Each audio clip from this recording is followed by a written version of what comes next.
énormément que vous êtes venus au Goethe-Institut et si nombreux. J'en suis vraiment très content. Moi, je m'appelle Michael Jaismann, je suis le nouveau directeur du Goethe-Institut ici à Dakar. Et j'ai le plaisir très spécial de saluer quelqu'un qui vient directement de Berlin. 2 mois après que moi je suis arrivé sur le terrain, c'est Madame Claudia Roth. Bienvenue Madame Roth. Oui, vous pouvez applaudir. Madame Roth est la présidente du Parti des Verts. Elle est en ce moment-là, elle participe à un grand progrès des Verts, Global Green. Et en plus, je remercie d'avance que Matador, Simon et DJ Master vont nous inspirer par leur musique. Et voilà, merci. En plus, voilà, merci. En plus, je tiens à remercier Elias Abamilki qui a fait les photos qu'il nous a prêtées, là, qui sont là. Ah, là, Elias, oui. Et qui va faire la documentation de cet événement. Merci Elias encore. Hein. Je tiens à vous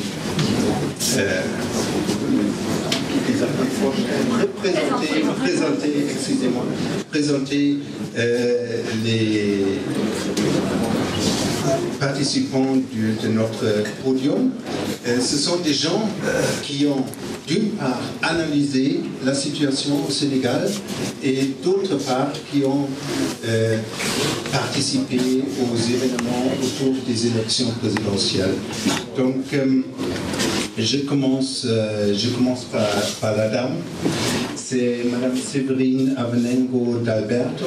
Elle est historienne, elle travaille au CNRS à Paris et elle fait ici une étude sur les milieux urbains, c'est ça? Et... Excusez-moi. Ah, ok. C'est les mobilisations. Ah oui, c'est sur la culture de proteste qui s'est développée au Sénégal ces dernières années, c'est ça? Et vous faites ça en comparaison Europe et Afrique? Pas totalement, mais j'ai travaillé sur les mouvements sociaux, et notamment avec le mouvement social mondial. Oui. C'est à Dakar. Très bien. Donc, Madame Avenengo connaît très bien donc, les différentes formes du proteste social et du mouvement des jeunes. C'est ça. Donc, je reste côté analyse. J'ai le très grand plaisir de saluer ici Salou Mbaye. Vous le connaissez certainement.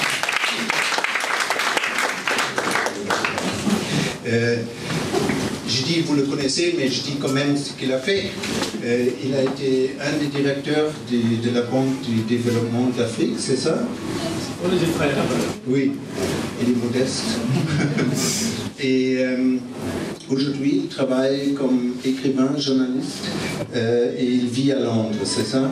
Et je suis tombé sur M. Mbaye parce que j'ai lu son article dans le Monde diplomatique, un article excellent sur la situation au Sénégal. Merci d'être venu. Merci. Voilà. Donc, analyse. Côté analyse, je salue Martin Bittner, bonjour, qui vient de Berlin, de l'université, de Freie Université de Berlin. Il est sociologue. Il travaille sur les différentes formes de proteste de jeunesse, aussi sur la jeunesse des banlieues à Paris, ce qui s'est passé dans les années 2005 surtout. Et puis, côté comment dire, activiste, ou ancien activiste, je ne sais pas, M. Avali, Et artiste, bien sûr. Artiste, activiste, c'est ça? Donc, non. Monsieur Abadi. Très bien, très bienvenue. Je me réjouis particulièrement parce que vous étiez un des musiciens, un des artistes qui ont, en 2000, extrêmement, avec beaucoup d'espoir, soutenu la candidature de M. Wade. Donc, après 12 ans, aujourd'hui, on est là, et puis peut-être le résultat n'était pas ça, ce que vous avez espéré il y a 10 ans, n'est-ce pas? En tout cas, et puis, c'est un plaisir très spécial et très grand aussi de saluer ici un des, comment dire, des grands hommes du mouvement Y'en a marre.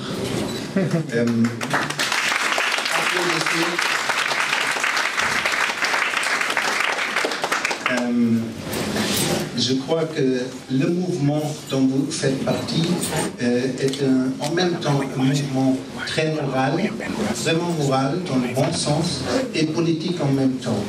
Vous n'étiez pas une partie, non, vous étiez un mouvement pour, comment dire, formuler les devoirs de la démocratie au Sénégal. Merci.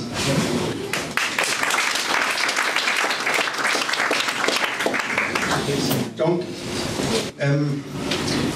je trouve, pour commencer ce podium, il faut féliciter les Sénégalais pour leur...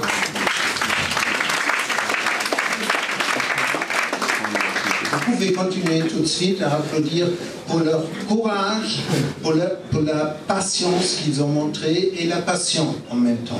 Passion et patience. Est-ce que vous avez quelque chose, est-ce que vous avez une explication?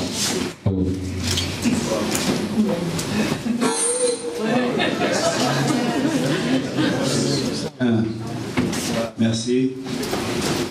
C'est très difficile de démarrer. Trouver une explication à ce qui s'est passé en 2000 par rapport à ce qui se passe aujourd'hui. Je vais commencer par préciser qu'en 2000, moi et tous les autres avec qui nous nous battions, on voulait le changement. Je fais partie de ceux qui n'ont pas voté en 2000 parce qu'aucun candidat ne reflétait pour moi l'idée de changement et n'avait évoqué pour moi un projet de société qui correspondait à mes attentes. Donc nous avons appelé au changement, nous avons appelé au vote, mais j'avoue que je n'ai pas voté moi-même en 2000. Et j'étais avec Rouman, on avait un vrai débat. Rouman aussi est un des grands activistes de l'époque, qui est encore là et qui est toujours aussi actif sur le terrain. Et donc, mais nous étions pour le changement, il fallait que ça change parce que 40 ans de même régime, c'était too much. Et aujourd'hui aussi, nous continuons, c'est parce que par rapport à des principes, on ne peut pas changer ces principes. Et ces principes sont la démocratie. C'est pour nous une valeur universelle, ce n'est pas une valeur occidentale, ce n'est pas une valeur qui vient d'ailleurs, c'est une valeur universelle, donc africaine aussi. Il n'y a pas de raison que nous soyons toujours les derniers de la classe en termes de démocratie. Chaque fois qu'il y a des problèmes, on veut faire venir des gens qui vont venir du Nord pour nous donner des décodages ou des décryptages de la démocratie.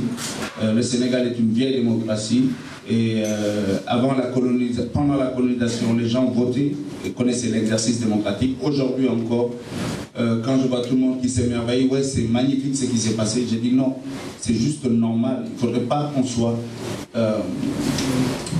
que ça soit bizarre.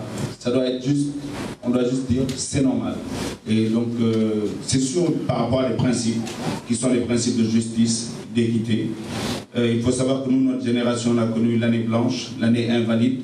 Et on a connu aussi les dires du président Diouf quand il disait ceci, c'est pas ma jeunesse. Pour moi, ça, c'est la jeunesse malsaine. Et c'était, voilà, nous, on s'appelle la classe 88. voilà, c'était par rapport à tout ça qu'on était dans la rue. C'est par rapport à tout ça que dans nos musiques se reflétait notre combat qui était pour la justice, pour la démocratie et des valeurs universelles. Et chaque fois qu'il y aura des raisons de se lever, on sera là. Et pour nous, ce n'est pas une mode, c'est juste la continuation on a foi en la démocratie parce qu'on sait que c'est possible. On a eu la chance de voyager, on sait que c'est possible. Il n'y a pas de malédiction africaine. Il n'y a pas de malédiction sénégalaise. C'est que les autres réussissent, nous pouvons le faire. Si nous croyons en nous-mêmes. Non, ce n'est pas une histoire d'Inch'Allah. Non, c'est vrai. C'est vrai. Il faut faire très attention. Souvent, on dit, ouais, Inch'Allah. On a la foi en Dieu, mais sur le terrain politique, il faut rester politique. Oui. Merci beaucoup. Et vous avez tout à fait raison de marquer la dimension historique de ce phénomène, puisque peut-être même avant le procès des 5 communes, on a reçu le droit de vote sous la colonisation. Les 4 communes. 5 ou 4 communes. 4, pardon. Donc on le ressent tout de suite qu'il y a un sentiment démocratique profondément enraciné dans chaque citoyen. On remarque tout de suite si on parle avec les gens. Tchad, je voulais bien vous demander comment ça s'est passé, que vous vous êtes mobilisé, parce que j'avais l'impression que la jeunesse, c'était vraiment la voix d'un vœu général, d'un sentiment moral. Et vous n'avez pas cessé à insister là-dessus. Je vais d'abord saluer l'assistance et saluer tout ce monde qui est là. Je suis très content d'être ici. Je m'en réjouis. C'est trop d'honneur. Moi, je vais d'abord commencer par dire qu'en 2000, c'était la première fois que moi j'ai eu à voter parce que je venais d'avoir 18 ans. Donc, comme Didier, je fais partie de ceux qui ont porté beaucoup d'espoir en Abdoulaye Wade. C'était la première fois que j'avais 18 ans, j'étais euphorique. J'étais super content d'accomplir mon premier acte citoyen. C'était important pour moi. C'était important pour moi de suivre le cortège de Wade pendant la marche bleue. J'ai couru de Kaolack presque à Birkiland, plus de 40 km pour suivre Wade. Je ne le connaissais pas, je ne lui ai même pas serré la main. Donc pour moi, c'était l'espoir. On avait vu un vieillard qui était là, qui nous a fait tellement de promesses. C'était un marchand d'illusions, comme on a l'habitude de le dire. Wade nous a vendu une image qui n'était pas. Et j'étais trop euphorique. Et 12 ans après, je me rends compte que ce que m'avait dit la maman quand j'étais dans le bureau de vote numéro 5 à Kaolack en train de voter, elle me dit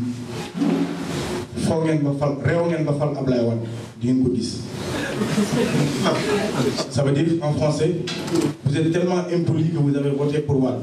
Vous allez voir les conséquences. Parce que pour elle, c'était une impolitesse de voter pour Wade. Parce que Wade, c'était pour elle l'image d'un monstre qu'aujourd'hui nous avons découvert 12 ans après, pendant 12 ans de régime. Oui. J'avais beaucoup d'espoir en lui. Alors, en tant qu'artiste, j'ai l'habitude de le dire, on fait une université que beaucoup de monde ne peut pas fréquenter. Cette université, elle s'appelle l'université de la rue. La rue. Et cette université-là, elle te délivre 2 diplômes que tout le monde n'est pas censé avoir. C'est le respect et le pouvoir. Oui. Alors, quand cette université nous a délivré ces 2 diplômes, il s'agissait du respect et du pouvoir, nous nous sommes dit, alors, quand on a un diplôme, c'est pour quand même utiliser son savoir et son savoir-faire sur quelque chose, sur son domaine de compétence. Nous, notre domaine de compétence, c'est quoi? C'est conscientiser les masses, c'est l'éveil des consciences, c'est parler avec les populations, c'est permettre aux populations de comprendre qu'est-ce qui est dit, qu'est-ce qui est les non-dits. C'est permettre surtout à cette population d'être sensibilisée sur des problèmes aussi importants que la démocratie, que l'avenir d'un pays. On s'est dit, on va mettre notre savoir-faire et notre compétence au service de ce peuple, au service de cette nation. Juste pour dire que nous sommes une génération qui a découvert sa mission et avions 2 choix, l'accomplir ou la trahir, et nous avons choisi de l'accomplir pleinement. On n'avait pas peur d'échouer. Ce dont nous avions peur, c'est de n'avoir jamais essayé de faire ce combat. Et avec le peuple sénégalais, on est sorti dans la rue, on a fait ce que nous savions faire, avec le Urban Guerilla Poetry, avec les Dormok, les Dal Dakar, c'est-à-dire la campagne de sensibilisation, parler avec les populations, faire des concerts pédagogiques, informer les gens sur l'urgence d'abord d'aller s'inscrire sur les listes électorales parce que c'était important. Et nous avions appelé cette campagne Das Fananal qui s'appelait aussi Ma carte, mon arme. On a vu que cette carte qui était notre arme, c'est ça qui a achevé Wade au finish le 25 mars passé. Donc voilà, c'était une manière à nous de nous impliquer, d'enlever notre casquette d'artiste et de remettre seulement la casquette du citoyen lambda et de participer à la bonne marche de son pays. Voilà pourquoi ce combat nous l'avons mené à vous.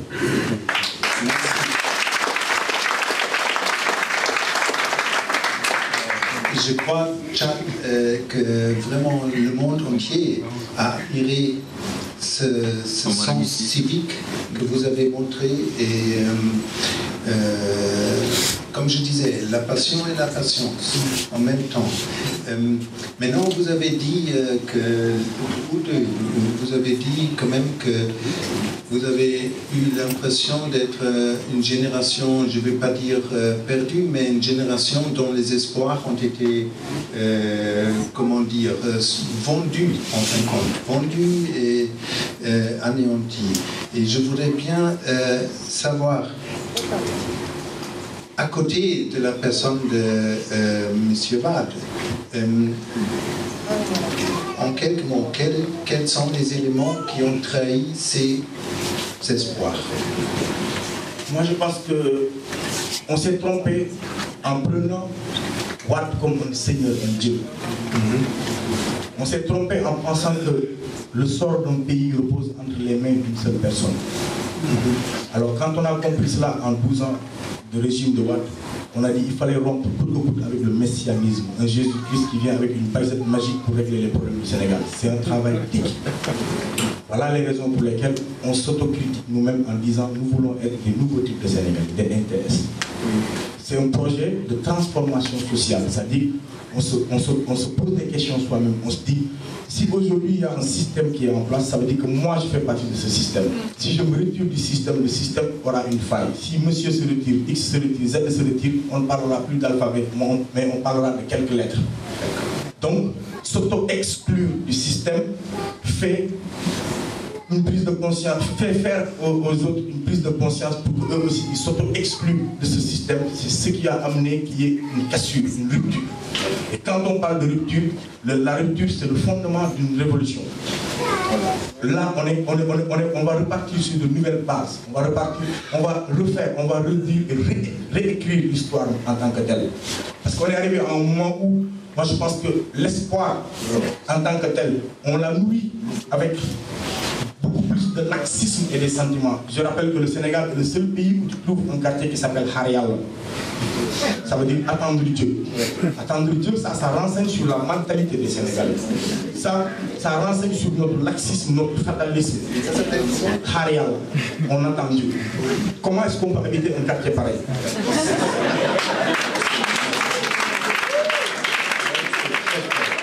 Donc, notre espoir, c'était une manière à nous, cet espoir qu'on disait porter à la personne de Wade, c'était une manière à nous de nous déresponsabiliser, de refuser notre responsabilité, de ne pas nous prendre nous-mêmes en charge. Moi, je pense que c'est le moment de le dire, c'est le moment de dire que nous-mêmes, il faut que l'on prenne nos responsabilités et dire que nous avons laissé faire, en ne faisant pas ce qu'on devait faire. Parce qu'on a cru que l'espoir, c'est quoi? C'est ok, c'est les autres qui le font et nous, on fait absolument rien. Et que Wade n'est pas un dieu. Monsieur Mbaye, vous vous êtes beaucoup occupé de ce fait économique sec et dur.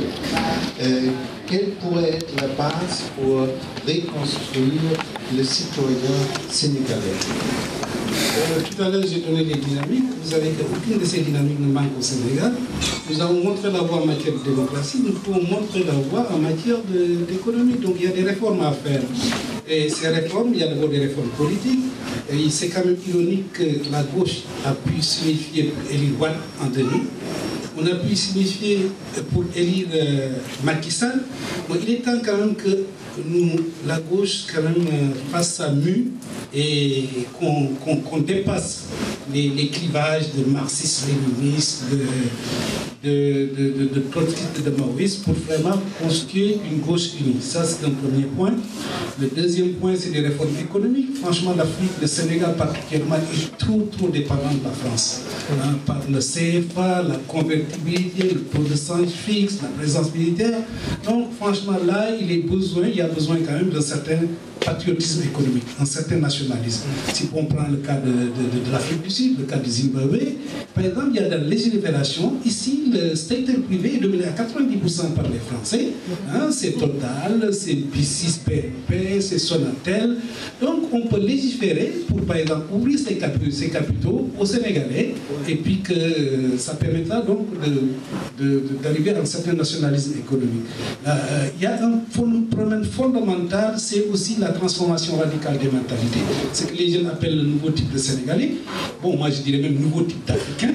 Parce que franchement, il y a une aliénation et vous allez voir que tous les peuples qui sont en état d'émergence, maintenant, c'est des peuples qui ont fait leur révolution. Il ne faut pas avoir peur du monde. Le Brésil a fait sa révolution, la Russie n'en parlons pas, tous ces peuples. Donc il faut vraiment une révolution radicale pour changer. La Chine aussi a fait sa révolution. Le Mexique a fait sa révolution. Donc il y a des réformes politiques, il y a des réformes économiques. De l'autre côté aussi, il est d'évidence historique que les peuples se développent en créant de la valeur ajoutée. On ne peut pas continuer seulement à exporter des matières premières. Donc il faut aussi une industrialisation. Donc il y a ces réformes à faire pour placer le Sénégal, comme on l'a placé au niveau politique, parce qu'il ne faut pas avoir peur des mots. On a donné un exemple, il y a la presse nigériane qui dit que ils ne peuvent pas avoir, eux, au Nigeria, d'élite un Macky Sall. Il n'y a qu'au Sénégal, à cause de cette maturité politique. C'est formidable, on se sent bien. Donc, je ne vois pas pourquoi le Sénégal ne fait pas partie de ce peloton, et je vous ai donné les 7 pays qui font partie, je vous dis des 10 pays les plus développés, qui ont les croissances économiques, à part 3 pays, l'Inde, la Chine et le Vietnam, les 7, c'est des pays africains. Et si vous voyez les dynamiques qui sont derrière ça, mais tout est présent au Sénégal. Donc c'est une simple question de gouvernance, mais aussi une question de ce nouveau type de Sénégal. Bon, moi je dirais aussi nouveau type d'Afrique. Donc, voilà. Mais encore une question là. Vous avez parlé du dynamisme de certains pays africains. Ce sont seulement certains pays, n'est-ce pas? Est-ce que, je vous pose la question, je ne sais pas, est-ce que ce n'est pas seulement à cause des matières premières qui sont recherchées dans le monde, comme les, je ne sais pas comment ça se dit en français, les terres rares, uranium, tout ça, l'huile au Nigeria, le pétrole. Oui, le pétrole, oui. Donc, c'est quel genre d'économie exactement? N'ayons pas pour le moment, ce que je vous dis, tous ces pays sont développés parce qu'il y a eu l'influx des pays émergents qui ont énormément besoin de matières premières, et c'est sur quoi, c'est cette recette d'exploitation, et pour que ça soit vivable, c'est pour que ça prenne, qu'il y ait une pérennité, il faudrait que ces pays s'industrialisent. Mais il ne faut pas avoir peur des mots. Il y a 14 pays de la zone franc, il n'y a aucun des pays de la zone franc qui fasse partie de ce lot-là. Ce n'est pas pour rien que dans ces pays de la zone franc, vous voyez la Côte d'Ivoire, vous voyez le Mali aujourd'hui, le Niger, tous ces pays ont un problème. Pourquoi? Parce que ces pays, ces économies ne sont que des appendices de l'économie française. Je veux dire, on ne peut pas avoir une monnaie qui est convertible. Mais je vous dis, la monnaie de la Chine n'est pas convertible, la monnaie de l'Inde n'est pas convertible, la monnaie de l'Afrique du Sud n'est pas convertible. Pourquoi votre monnaie est convertible? Et pire, quelle convertibilité? Allez avec vos CFA, essayez de les changer en France, en Allemagne, partout. Donc, c'est convertible que par les capitaux français. Et donc, ça, et ces convertibilités s'allient avec un transfert, le transfert des capitaux. Donc, c'est une sorte massive de capitaux. En plus, c'est un taux de change qui est sur la barrière. Donc, en matière de productivité, c'est nul. En matière de pouvoir d'achat, le pouvoir d'achat est laminé. Donc, en fin de compte, tant que nous n'avons pas brisé ce lien ombilical, et puis, donc, ne croyez pas qu'on peut rompre le CFA. De toute façon, pour le moment, c'est 14 pays. Donc, mais on peut le réformer. Im Ausland bewirkt auch eine Diskussion mit den, oder eine Auseinandersetzung mit den Diskursen dort. Also es kann nur zu einer Auseinandersetzung von Frankreich in Bezug zum Senegal kommen, wenn es dort überhaupt zu einem öffentlichen Thema wird. Und das ist sicherlich etwas, was dazu beiträgt.